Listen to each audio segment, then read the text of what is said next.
Okay, what we have here is 1 Mile Beach, and there are people conducting the beach surveying, getting the data for your profiles that you can use back at home. So this is where all the Excel spreadsheets are being generated.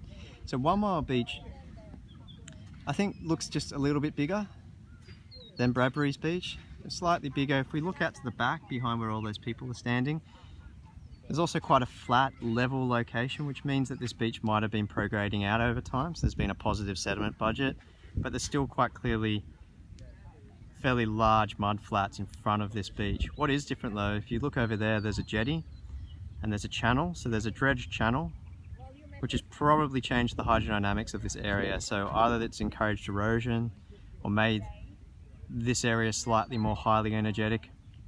We don't really know because we haven't really studied these beaches over time, but that channel and the slightly different exposure, because this is a more northwest facing beach, has probably meant this has slightly different dynamics to Bradbury, so perhaps it's slightly more energetic than what we see over at Bradbury. So don't 100% know, but that seems to be what we suggest. We also have this tree here, which is a mangrove tree. There almost looks like there's a bit of an erosion scarp behind it. It might be hard to see, but that's what it looks like at least. And obviously this tree isn't particularly happy here, so they want to be living in environments that are... Well, there's actually a really cool bird in there. Oh, I know this is a bit of a distraction, but I really like birds. Oh, that's wonderful.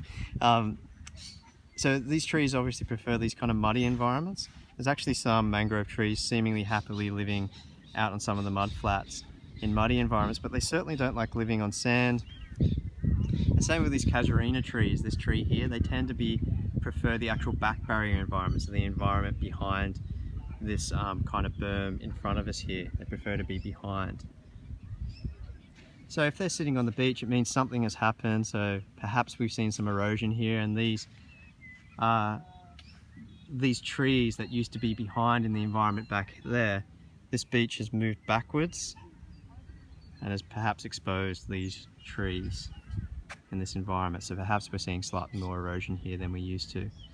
We wouldn't really know, or we don't really know, unless we come out here and observe this beach over time. So this is maybe what it looks like. Reading the geomorphology suggests that something is going on, that there has been some change at least. Just we'd have to find out if it's erosion or accretion. I suspect erosion because you have this tree, which is definitely indicative of a tree that will sit in the back barrier environment. So this beach has moved back over time. Okay, so that's 1 Mile Beach.